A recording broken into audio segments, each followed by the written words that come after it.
মৰমৰ ছাত্ৰ-ছাত্ৰীসকল welcome to FI ক্লাसेस। আজি আন এটা গুৰুত্বপূৰ্ণ ভিডিঅ' লৈ তোমালোকৰ ওচৰলৈ আহিছো। তোমালোকে যিসকলে এবাৰ মেট্ৰিক পৰীক্ষাত অৱতীৰ্ণ হ'বা তোমালোকে নিশ্চয় প্ৰিপাৰেচন ভালদৰে চলাই আছা, যেহেতু ফেব্ৰুৱাৰী 15 তাৰিখৰ পৰা পৰীক্ষা আৰম্ভ হ'ব। গতিকে তোমালোকৰ জীৱনত প্ৰথমবাৰৰ বাবে প্ৰৱেশিকা পৰীক্ষাত অৱতীৰ্ণ হ'বলৈ ওলাইছা। গতিকে তোমালোকৰ হয়তো বহুখিনি নাজানা কথা থাকে যে প্ৰথমবাৰৰ বাবে তোমালোকে মেট্ৰিক পৰীক্ষাৰ বহি লিখিবলৈ পাবা। সেই বহিখনতনো কি লিখিব লাগে, ওপৰৰ পৃষ্ঠাটোত ৰোল নম্বৰ, ৰেজিষ্ট্ৰেশ্যন নাম্বাৰ, বিশেষকৈ গ্ৰুপটো কি লিখিব লাগে তোমালোকে বহু কনফিউজ হৈ যাওঁ, বা কিছুমান ল'ৰা ছোৱালীয়ে এই ক্ষেত্ৰত ভুলকৈ লিখি অহা গম পোৱা যায়। গতিকে পিছত কেনেকুৱা হয় যে তেওঁৰ ৰিজাল্টটো যিদিনা ৰিজাল্ট দিব সেইদিনা ৰিজাল্টটো হয়তো ৰিজাল্ট বুকত নাহে। গতিকে তেওঁলোকে হতাশাত ভুগি থাকে। গতিকে এই ভিডিঅ'টোত মই তোমালোক আজি জনাম যে কেনেদৰে তোমালোকে উত্তৰ বহীৰ roll number, registration number, group, medium বা কোনবিলাক ঠাইত লিখিব লাগে, কোনবিলাক ঠাইত লিখিব নালাগে, বা কি নীতি নিৰ্দেশনা মানি চলিব লাগে, সেই কথাখিনি গোটেইখিনি তোমালোকক আজি বুজাই দিম মই। গতিকে ভিডিঅ'টো স্কিপ নকৰাকৈ শেষলৈকে চাই থাকিবা আৰু ভিডিঅ'টো তোমালোকৰ বন্ধু বান্ধৱীৰ গ্ৰুপলৈ শ্বেয়াৰ কৰি দিবা, যাতে তেওঁলোকে এই কথাখিনি গম পায়। কিয়নো ইমান কষ্ট কৰি পঢ়ি থকাৰ পিছত যদি ৰিজাল্টৰ দিনা ৰিজাল্ট চিটত তেওঁৰ নামটো নাহে, তেতিয়াহ'লে নিশ্চয় তেওঁৰ মনটো বেয়া লাগিব, বা তোমালোকৰো বেয়া লাগিব যদি বন্ধু বান্ধৱীৰ কাৰোবাৰ ৰিজাল্টটো নাহে। গতিকে ভিডিঅ'টো তোমালোকে শেষলৈ চাই থাকিবা। লগতে মই এডিশ্যনেল ছিটবোৰত কেনেকৈ কি লিখিব লাগে সেইখিনি কথাও মই কৈ দিম। গতিকে পোনপ্ৰথমে চোৱা, যিহেতু আমাৰ OMR বেছ পৰীক্ষা হ'ব, MCQ থাকিব। গতিকে OMR যিখন এনচাৰ ছিট থাকিব তাত তোমালোকে বিশেষ একো লিখিব নালাগে, তাত গোটেইখিনি কথা লিখাই আহে, তোমালোকৰ ৰোল নম্বৰ আৰু তোমালোকৰ ফটোটোও থাকিব। কিন্তু এইবাৰ যিহেতু তোমালোকৰ ABCD 4টা ছিৰিজ হ'ব, গতিকে ছিৰিজ 4টাৰ হয়তো তোমাৰ যিটো ছিৰিজ পৰিব সেই ছিৰিজটো তুমি হয়তো তাত OMR ছিটখনত লিখি দিব লাগিব পাৰে। বাকী তোমালোকৰ যিখন মেইন তোমালোকৰ উত্তৰ বহী হ'ব ডেছক্ৰিপটিভ এনচাৰ লিখাৰ কাৰণে, তাত কি লিখিব লাগে, এডিশ্যনেল ছিটত তোমালোকে কি লিখিব লাগে সেই কথাখিনি মই কৈ দিম। গতিকে ভিডিঅ'টো স্কিপ নকৰাকৈ শেষলৈকে চাই থাকিবা আৰু চেনেলটো ছাবস্ক্ৰাইব কৰিবা। ছাত্ৰ ছাত্ৰীসকল, তোমালোকৰ মেট্ৰিকৰ ডেছক্ৰিপটিভ এনচাৰ লিখাৰ কাৰণে যিখন তোমাৰ এনচাৰ স্ক্ৰিপ্ট হ'ব বা উত্তৰ লিখা বহি হ'ব, সেইখন এনেকুৱা ধৰণৰ হ'ব। তোমালোকৰ তাত চোৱা, যে তাৰিখে পৰীক্ষাটো থাকিব সেই তাৰিখটো তোমাৰ এনেকৈ চিল আকাৰত মাৰা থাকিব। যেনে ইয়াত তোমাৰ 04 মাৰ্চ 2024 বা 25 কিবা লিখা আছে, এনেকৈ থাকিব। তাৰপিছত তোমালোকৰ চোৱা এনচাৰ স্ক্ৰিপ্ট চিৰিয়েল নাম্বাৰ, ইয়াত এটা চিৰিয়েল নাম্বাৰ লিখা আছে, তোমালোকে চোৱা এই চিৰিয়েল নাম্বাৰটো 454361, এনেকুৱা ধৰণৰ তোমালোকৰো এটা চিৰিয়েল নাম্বাৰ লিখা থাকিব। তাৰপিছত তোমালোকৰ ইয়াত চেণ্টাৰৰ যিটো কোড আছে সেই চেণ্টাৰৰ কোডটো এনেকৈ চিল মাৰা থাকিব, আৰু ইয়াত অফিচ ইনচাৰ্জৰ চহী এটা কৰা থাকিব। তোমালোকক যেতিয়া ইনভিজিলেটৰে এনচাৰ বহীটো দিব, এনেকুৱাকৈ দিয়াৰ লগে লগে তোমালোকে এইখিনি বস্তু আছেনে নাই চাই ল'বা। যদি কাৰোবাৰ তাত এনেকৈ চেণ্টাৰ কোডটো লিখা নাই, বা বহীটোৰ এনচাৰ স্ক্ৰিপ্টৰ চিৰিয়েল নাম্বাৰটো নাই, বা অফিচ ইনচাৰ্জৰ চহীটো নাই তাত, তেনেহ'লে তোমালোকে ট'টালিকৈ ইনভিজিলেটৰক কথাটো জনাবা, যে ক'বা যে ছাৰ মোৰ বহীখনত এইটো বস্তু নাই, গতিকে মোক এখন বেলেগ বহী দিয়া হৈছে, নহ'লে তোমালোকৰ ইয়াত অসুবিধা হ'ব পাৰে। পিছত যেতিয়া তোমালোকৰ এনেকৈ গুচি যাব বহীটো, তাত যেতিয়া তোমাৰ ইনচাৰ্জৰ চহী নাথাকিব, বা চেণ্টাৰ কোডটো মাৰা নাথাকিব, বা বহীটোৰ চিৰিয়েল নাম্বাৰ নাথাকিব, তেতিয়া হয়তো তোমাৰ ৰিজাল্টটো নাহিবও পাৰে, উইড্ৰ হৈ থাকিব পাৰে, উইডেল হৈ থাকিব পাৰে হৈছে। তাৰপিছত তোমালোকে চোৱা, ইয়াৰ তলৰ পিনে তোমালোকে চোৱা ফুল ছিগনেচাৰ অফ ইনভিজিলেটৰ, এইখিনি ঠাইত তোমালোকে একো নিলিখিবা, তোমাৰ ইনভিজিলেটৰে ইয়াত কি কৰিব, চহী কৰিব। এতিয়া তোমালোকে ৰাইট ছাইডত চোৱাছোঁ এইখিনিত, যে তোমাৰ ইয়াত 3টা ঘৰ বনাই আছে আৰু তাত কিছুমান বক্স বনাই আছে। ইয়াত কি দিয়া আছে চোৱা, mark tally data, question number, mark by examiner, mark by re examiner. তাৰমানে ইয়াত তোমালোকে বহীখনত লিখি কোনটো প্ৰশ্নৰ এগেইনষ্টত কিমান নম্বৰ পালা উত্তৰ লিখি, সেইখিনি ইয়াত কুৱেশ্যন নাম্বাৰৰ এগেইনষ্টত বহী যিজনে নিৰীক্ষণ কৰিব বা পৰীক্ষা কৰিব, তেওঁ ইয়াত ধুনীয়াকৈ লিখিব। গতিকে এইখিনি ঠাইত যাতে তোমালোকে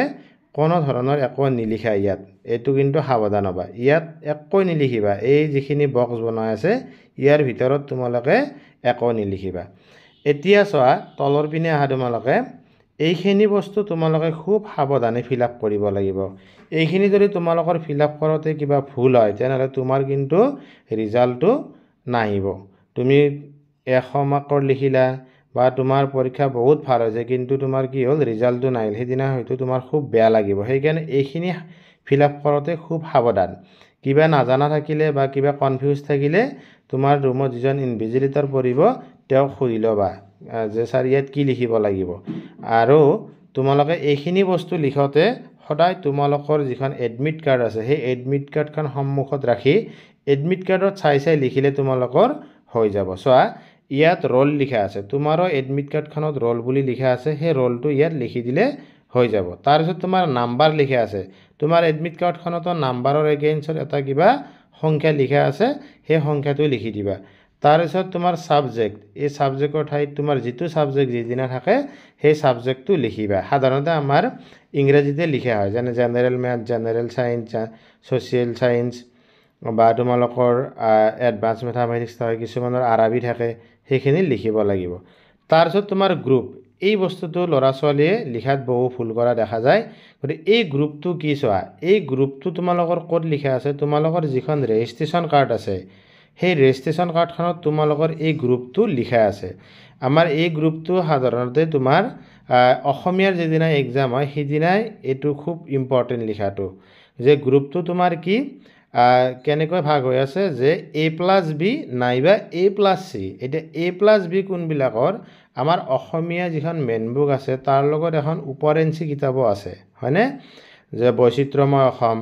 গতিকে যিবিলাকে বৈচিত্ৰ্যময় অসমৰ পঢ়িছে তেওঁলোকে A+B লিখিলে হৈ যায়। আৰু যিবিলাকে তোমাৰ ৰিজু ভাৰতী বুলি এখন কিতাপ কিতাপ এখন আছে, সেই ৰিজু ভাৰতী যিয়ে এনচাৰ কৰিব তেওঁলোকে ইয়াত A+C লিখিব লাগে। তাৰপিছত তোমালোকৰ মিডিয়ামটো আমাৰ যোনে যিটো মিডিয়ামত পঢ়িছা, অসমীয়া মিডিয়ামত পঢ়াবিলাকে এছামিছ লিখিব লাগিব আৰু ইংলিছ মিডিয়ামত পঢ়াবিলাকে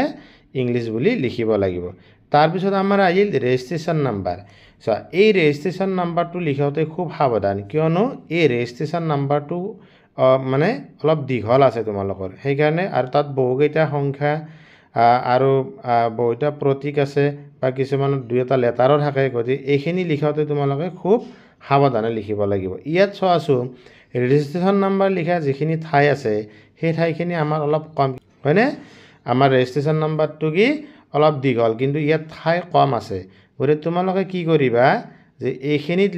লিখাওঁতে মই আগতে কোৱাৰ নিচিনা যে তোমালোকে এই বক্সকেইটা যি আছে এই বক্সকেইটাৰ পিনে কিন্তু নাহিবা। এই বক্সকেইটাৰ ভিতৰত যদি তুমি এনেকৈ ৰেজিষ্ট্ৰেশ্যন নাম্বাৰটো লিখি দিয়া তোমাৰ কিন্তু অসুবিধা হ'ব। গতিকে ৰেজিষ্ট্ৰেশ্যন নাম্বাৰটো এইখিনিত যিখিনি ধৰে পাৰিলে চেষ্টা কৰিবা যাতে এইখিনিতে লিখিব পাৰা, আৰু যদি কিবা কাৰণত নোৱাৰা এই তলপিনে এইখিনি যে অলপ গেপ আছে, এইখিনি খালী ঠাই আছে, এই খালী ঠাইখিনিতো লিখিব পাৰিবা, হৈছে। গতিকে এই তোমালোকৰ এইখিনি বস্তু ফিল আপ কৰোঁতে খুব সাৱধান হ'বা। মই আৰু এবাৰ কৈ দিছোঁ যে এইখিনি বস্তু তোমালোকে ফিল আপ কৰোঁতে এডমিট কাৰ্ডখন আৰু ৰেজিষ্ট্ৰেশ্যন কাৰ্ডখন তোমালোকে সন্মুখত লৈ ল'বা, লৈ তাত চাই লিখিবা, বুজি পাইছানে। এইটো ভুল যাতে তোমালোকে নকৰা, কাৰণ ইমান ধুনীয়া কষ্ট কৰি তোমালোকে পঢ়িছা, পৰীক্ষা দিবলৈ গৈছা, ইমান ধুনীয়াকৈ চব এনচাৰবিলাকো কৰিলা, সেইদিনা ৰিজাল্টটো তোমাৰ নাহে বা ৰিজাল্ট চিটত যেতিয়া তোমাৰ ৰোল নম্বৰটো নাহিব তেতিয়া তোমাৰ নিশ্চয় দুখ লাগিব, হয়নে। গতিকে এইবিলাক ভুল যাতে নহয়, গতিকে সাৱধানে এইখিনি ফিল আপ কৰিবা। তাৰপিছত তোমালোকৰ ইয়াত ইনষ্ট্ৰাকশ্যন টু কেণ্ডিডেট কেইটামান তোমাৰ নিৰ্দেশনা দিয়া আছে, সেইকেইটা চাবা। 1 নম্বৰটোত কি দিয়া আছে চোৱা, 1 নম্বৰ নিৰ্দেশনাটোত তোমাৰ কি দিয়া আছে, যে চোৱা, right legibly your roll number, subject, group, medium and registration number at the specific places. Do not write your name anywhere in the answer script. কি কৈছে, মই যিখিনি কথা ক'লোঁ যে roll number, subject, group, medium, registration number, এইখিনি তোমাক যিখিনি ঠাই নিৰ্ধাৰণ কৰি দিয়া হৈছে এইবোৰত সেই ঠাইখিনিতহে লিখিব কৈছে। আৰু তোমাৰ যিটো নাম সেই নামটো এনচাৰ স্ক্ৰিপ্টত লিখিব দিয়া নাই, কোনো ঠাইতে তোমাৰ নামটো লিখিব নালাগে। তাৰপিছত তোমালোকৰ চোৱা 2 নম্বৰটো দিছে, write on the both side of the leaves except the cover page. Additional sheet will be supplied only when the examinee write on the both sides. Use black ink pen oblique ball pen only কি কৈছে যে তোমাৰ এই যিবিলাক বহিৰ page থাকিব সেই পেজৰ দুটা সাইডতে লিখিব দিছে জাস্ট কভাৰ পেজ যেটো থাকিব প্ৰথম পেজ এই তোমালোকৰ যিখিনি ৰোল নাম্বাৰ এইবিলাক থাকিব তাত তুমি দুটা সাইডত লিখিব নালাগে বাকি পেজ বিলাকত তোমাৰ কি দুটা সাইডতে লিখিব লাগিব আৰু তোমাৰ যেতিয়া দুটা পেজতে লিখা হৈ হ'ব প্ৰথম বহিটোত বা গোটেইখন বহিতে তেতিয়া তোমাক কি দিব ইনভেটাৰে এডিশনাল শীট দিব আৰু তোমাৰ বহিবিলাকত কি কালাৰ পেনৰে লিখিব লাগিব কলা ইংক পেন বা বল পেনেৰে লিখিব লাগিব বেলেগ চিয়াহী ইউজ কৰিব নোৱাৰা ইয়া ডাইৰেক্ট লিখি দিয়া আছে ব্ল্যাক এটো ব্ল্যাঙ্ক নহয় একচুয়ালি ব্ল্যাক ইংক পেন হ'ব লাগিছিল গতিকে কলা চিয়াহীৰ কলমেৰে লিখিব লাগিব তাৰ পিছত 3 নম্বৰ দিছে leave of the answer script must not be torn and must not write anything on the question paper supplied যে তোমাৰ এনসাৰ বহিখন যিখন থাকিব উত্তৰ লিখা বহিখন সেইখন যাতে তোমালোকে কোনো ধৰণৰ সিঙি নেপেলোৱা বা কোনো ধৰণৰ যাতে বেছি ভাজ নলগোৱা আমাৰ ধৰণে বাউণ্ডাৰীটো ভাজ লগাব লাগে কিন্তু মাজত যাতে মানে ভাজ লগানে নষ্ট কৰি নিদিয়া আৰু সেইখিনি কথা কৈছে আৰু তোমাৰ কুৱেশ্যন পেপাৰত লিখিব মানা কৰিছে must not write anything on the question paper supplied যিখন তোমাক কুৱেশ্যন পেপাৰ দিছে সেইখনত লিখিব মানা কৰিছে 4 নম্বৰ দিছে এটো খুব ইম্পৰ্টেন্ট পইণ্ট হয় তোমালোকে ভালদৰে চোৱা any examinee found in position of loose paper or book mobile phone or any other electronics device will be expelled for 3 years তাৰমানে কোনোবা ষ্টুডেন্টৰ ওচৰত যদি কপি পোৱা যায় আমাৰ যেটো সাধাৰণতে নকল কৰা বুলি কয় নকলৰ কপি পোৱা যায় বা কিতাপ পোৱা যায় মোবাইল ফোন নাইবা তেনেকুৱা ইলেক্ট্ৰনিক ডিভাইস মানে ডিজিটেল ঘড়ী আদি এইবোৰ যদি পোৱা যায় তেনেহলে সেই ষ্টুডেন্টজনক তোমাৰ কি হ'ব 3 বছৰৰ কাৰণে কিন্তু এক্সপেল কৰিব গতিকে খুব সাৱধান তোমালোকে এই ক্ষেত্ৰত যে কোনো ধৰণৰ নকল বা কিতাপ বা তোমাৰ মোবাইল ফোন এইবিলাক যাতে ইউজ নকৰা কৰিলে কিন্তু যদি ইনভিজিলেটৰ বা তোমাৰ এক্সটাৰ্নালে যদি গম পায় তেনেহলে তোমাক এক্সপেল কৰি দিলে তোমাৰ 3 বছৰৰ কাৰণে এক্সপেল হৈ যাবা 5 নম্বৰ পইণ্টটো দি আছে no candidate will be allowed to go out of the examination hall during the first hour of the examination তাৰ মানে পৰীক্ষা আৰম্ভ হোৱাৰ প্ৰথম 1 ঘণ্টাটোত তোমাক বাহিৰত ওলাব নিদিয়ে তাৰমানে তোমাৰ 9 বজাৰ পৰা পৰীক্ষা আৰম্ভ হ'ব তোমাৰ 10 বজালৈকে বাহিৰত ওলাব নোৱাৰা 10 বজাৰ পিছত এই বাহিৰত ওলাব পাৰিবা গতিকে তোমালোকৰ পৰীক্ষা দিয়াৰ আগত কাবাৰ কিবা অসুবিধা থাকিলে সেইখিনি পূৰণ কৰি লবা আমাৰ কিছুমান ষ্টুডেন্টে কি কৰে যে গণিত বিজ্ঞানৰ পৰীক্ষা আছে জ্যামিতি বক্স বা পেন্সিল স্কেল এই ৰবৰ আদি নিব পাহৰি যায় গতিকে খুব অসুবিধাৰ সন্মুখীন হোৱা দেখা যায় গতিকে এইখিনি বস্তু তোমালোকে যাতে লগত থাকে সদায় হেতু নজৰ কৰিবা আৰু কিবা অসুবিধা থাকিলে পৰীক্ষা 9 বজাৰ আগতে তোমালোকে কি কৰিবা সেই অসুবিধাখিনি নাই কমপ্লিট কৰি গনে এক্সাম হলৰ ভিতৰত সোমাবা 1 ঘণ্টা পিছতে তোমাক ওলাব দিব তাৰ আগত কিন্তু ওলাব নিদিয়ে 6 নম্বৰ পইণ্টটো কি দি আছে চোৱা A candidate having completed his or her answer script must hand it over even if blank to the invigilator before leaving the examination hall and candidate leaving examination hall before 2 hours have to deposit both question paper and fill answer script for full paper কি কৈছে যে তোমাৰ answer লিখা হোৱাৰ পিছত তোমাৰ উত্তৰ বহি যিখন আছে উত্তৰ বহিখন তোমাৰ কি কৰিব লাগিব ইনভিজিলেটৰক হাতত জমা দি আহিব লাগিব আৰু এনেকুৱা যদি হয় যে তুমি একো লিখাও নাই বহিখনত তথাপিতো কিন্তু তুমি কি বহিখন ইনভিজিলেটৰক হাতত জমা দি আহিব লাগিব এক্সামিনেশন হলৰ পৰা ওলোৱাৰ আগতে আৰু যদি কোনোবা ষ্টুডেন্টে 2 ঘণ্টা আগতে ওলাই আহিব বিচাৰে বা ওলাই আহিব লগিয়া হয় কিবা কাৰণত মানে পৰীক্ষা ধৰ কিছুমান ষ্টুডেন্টৰ 2 ঘণ্টা আগত লিখা হ'ল বা তেওঁৰ হঠাৎ কিবা এটা অসুবিধা হ'ল যে তেওঁ পৰীক্ষাই দিব নোৱাৰে হেনেকুৱা কন্ডিশন যদি হয় তে 2 ঘণ্টা আগত তেনেহলে তুমি কি কৰিব লাগিব উত্তৰ বহিখনৰ লগতে প্ৰশ্ন কাকতখনত তুমি ইনভিজিলেটৰ হাতত জমা দি আহিব লাগিব এই কথাখিনি আমাৰ ইনভিজিলেটৰ সকলো অলপ গুৰুত্ব সহকাৰে চোৱাটো দৰকাৰ কাৰণ তেওঁলোকৰ বাবেও এইখিনি নিৰ্দেশনা এইখিনি তোমালোকৰ এক্সামিনেশন হলৰ মানি চলিবলীয়া নীতি নিৰ্দেশনা তাৰপিছত ইয়াত তোমালোকৰ চোৱা এক্সামিনাৰৰ ফুল নেম সিগনেচাৰ স্ক্ৰুটিনাইজাৰৰ full name signature head examiner এইবিলাক ঠাইত যাতে তোমালোকে একো নিলিখা এইবিলাক ঠাইত কিবা লিখিলে কিন্তু তোমালোকৰ ৰিজাল্ট ওলোৱাত অসুবিধা হ'ব গতিকে এইখন আছিল তোমালোকৰ কি যিখন প্ৰথম এনসাৰ স্ক্ৰিপ্ট দিব তোমাক উত্তৰ লিখাৰ কাৰণে প্ৰথম যিখন বহি দিব সেইখিনিৰ ওপৰত লিখিবলগীয়া তোমালোকৰ কি লিখিব লাগে কি লিখিব নালাগে সেই বিষয়ে গতিকে তোমালোকে এইখিনি লিখোতে অন্তত এই বস্তুখিনি লিখোতে তোমালোকে কিন্তু খুব সাৱধান হ'বা মই বাৰে বাৰে কৈছোঁ এডমিটখন তোমালোকে সন্মুখত ৰাখি এইখিনি ফিল আপ কৰিবা ইয়াত এনসাৰ স্ক্ৰিপ্টত তোমাৰ কোনো ধৰণৰ নাম লিখিব নালাগে এইটো কথা মনত ৰাখিবা আৰু ওপৰত যাতে এইবোৰ সিল বা সিৰিয়েল নাম্বাৰ এক্সাম ইনচাৰ্জৰ যাতে সিগনেচাৰবোৰ থাকে এনসাৰ কপিটোত সেইবিলাক তোমালোকে ভালদৰে চাই ল'বা এতিয়া আমি এডিশনাল যিবিলাক পেজ ল'বা এইখন বহিত লিখা হোৱাৰ পিছত আমাৰ অতিৰিক্ত যিবিলাক পেজ লোৱা হয় লিখাৰ বাবে তাত কি লিখিব লাগে আমি চাই লওঁ তোমালোকৰ যিখন এডিশনাল শীট হ'ব এডিশনাল শীটখন এনেকুৱা ধৰণৰ হ'ব এডিশনাল শীট মানে তোমালোকে বুজি পাইছা চাগে যে মেইন বহিখন লিখা হোৱাৰ পিছত তোমালোকে লিখাৰ বাবে আৰু যি বহি ল'বা বা পেজ ল'বা সেই পেজবোৰকে এডিশনাল শীট বুলি কোৱা হয় গতিকে সেই এডিশনাল শীটখনত তোমাৰ চোৱা কৰ্নাৰত এনেকৈ লিখাই ৰাখিব এডিশনাল শীট নাম্বাৰ তাতে এটা নাম্বাৰ লিখাই ৰাখিব এনেকুৱা ধৰণৰ নাম্বাৰটো লিখাই থাকে নে নাই তোমালোকে চাবা যদি নাথাকে সেনেকুৱা এডিশনাল শীট তোমালোকে নল'বা ইনভিজিলেটৰক ৰিটাৰ্ণ দি তোমালোকে নতুন এটা লৈ ল'বা তাৰপিছত ইয়াতো লিখা আছে চোৱা ইউজ বোথ সাইডছ ইয়াত কি কোৱা আছে যে তোমালোকৰ দুটা পৃষ্ঠাই প্ৰতিটো পেজৰে ইউজ কৰিব দিছে এই বক্সবিলাক যে বনোৱা আছে এই বক্সবিলাকত তোমালোকৰ কি এক্সামিনাৰে নাম্বাৰ লিখি ইয়াত কাউণ্ট কৰিব গতিকে এই বক্সবিলাকত তোমালোকে একো নিলিখিবা তাৰপিছত তোমাৰ এই ইয়াত ইনভিজিলেটৰে ফুল সিগনেচাৰ কৰিব গতিকে তোমালোকে এটা কথা মনত ৰাখিবা যে এই তোমাৰ মেইন বহিখনত যেনেকৈ ইনভিজিলেটৰে সহি কৰিছিল ইয়াতো কিন্তু বক্সটোৰ ভিতৰত সহি কৰিব লাগিব যদি তোমালোকৰ ইনভিজিলেটৰে সহি নকৰা তোমালোকৰ এডিশনাল শীট সেনেকৈ গুচি যায় সেইটো কিন্তু একচেপ্ট কৰা নহয় সেইখন মানে পেজৰ নম্বৰ তোমাৰ কিন্তু কাউণ্টো নকৰিব পিছত তোমালোকৰ খেলিমেলি হৈ যায় মই ইমানখিনি লিখিলোঁ ইমানখিনি নম্বৰ নাপালোঁ দেখো সেনেকুৱা এটা বিমূৰত পৰিব গতিকে ইনভিজিলেটৰৰ সহিটো আছেনে নাই চাই ল'বা তাৰপিছত আগৰ বহিখনৰ নিচিনা ইয়াত তোমালোকৰ চেণ্টাৰ কোডটো লিখাই ৰাখিব আৰু ইয়াত অফিচ ইনচাৰ্জৰ সহি থাকিব এইখিনি আছেনে নাই চাই ল'বা যদি আছে লিখা তেনেহ'লে কোনো অসুবিধা নাথাকিলে তোমালোকে ইনভিজিলেটৰক কথাটো জনাবা তাৰপিছত তোমালোকে কি কৰিবা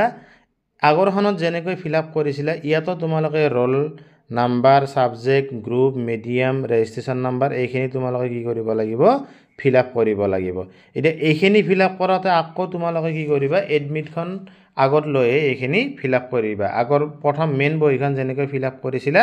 ঠিক তেনেদৰে এইখনতো সেনেকৈ লিখিবা আমাৰ কেনেকুৱা হয় কিছুমান ল'ৰা ছোৱালীয়ে লিখাৰ মানে দৌৰাদৌৰিতে কি কৰে এই বস্তুখিনি পিছত ফিল আপ কৰিম বুলি ভাবি সেনেকৈ থৈ দিয়ে আৰু ভুলবশতঃ কেতিয়াবা কি হয় সেনেকৈ তোমাৰ গুচি যায় তেতিয়া কিন্তু তোমালোকৰ অসুবিধা হ'ব সেইকাৰণে তোমালোকে এই এডিশনাল শীটটো লোৱাৰ লগে লগে এডমিটখন ওলাই এই কথা এই roll number subject group medium registration number এইখিনি ধুনীয়াকৈ ফিল আপ কৰি ল'বা যাতে পিছত আৰু ৰৈ নাযায় নহ'লে কিন্তু তোমালোকৰ কি হ'ব অসুবিধা হ'ব গতিকে এনেকুৱাকৈ তোমালোকৰ এডিশনাল নাম্বাৰতো শীটবিলাকতো এনেকৈ আস্থানা থাকিব গতিকে এইখিনি ধুনীয়াকৈ ফিল আপ কৰি ল'বা তোমালোকে গতিকে এনেদৰে তোমালোকে মেইন বহি আৰু এডিশনাল শীটখনত যি ফিল আপ কৰিব লাগে ধুনীয়াকৈ ফিল আপ কৰি ল'বা এইখিনিত যাতে কোনো ধৰণৰ ভুল নহয় কাৰণ এইখিনিত ভুল হ'লে তোমালোকৰ ৰিজাল্টটো নাহিব পৰীক্ষাত গতিকে এইখিনি ফিল আপ কৰোঁতে খুব সাৱধান হ'বা গতিকে তোমালোকে ভিডিঅ'টো চাই গোটেইখিনি কথা ভালদৰে বুজি পালা চাগে গতিকে এনেদৰে তোমালোকে উত্তৰ বহিবোৰ ফিল আপ কৰিবা এডিশনাল শীটবোৰ লোৱাৰ পিছতে তোমালোকে তাত ৰোল নম্বৰ ৰেজিষ্ট্ৰেশ্যন নম্বৰ এইখিনি ধুনীয়াকৈ লিখিবা যাতে কোনো ধৰণৰ ভুল নকৰা আৰু লিখাৰ প্ৰাক মুহূৰ্তত সদায় এডমিট কাৰ্ডখন আগত লৈ এই কথাখিনি তোমালোকে ফিল আপ কৰিবা তেতিয়া কোনো ভুল নহয় তোমালোকৰ যদি ভিডিঅ'টো চাই ভাল লাগে তোমালোকে বন্ধু বান্ধৱী গ্ৰুপতে শ্বেয়াৰ কৰি দিবা যাতে তেওঁলোকৰ কথাখিনি গম পায় আৰু চেনেলটো সাবস্ক্ৰাইব কৰিবা ধন্যবাদ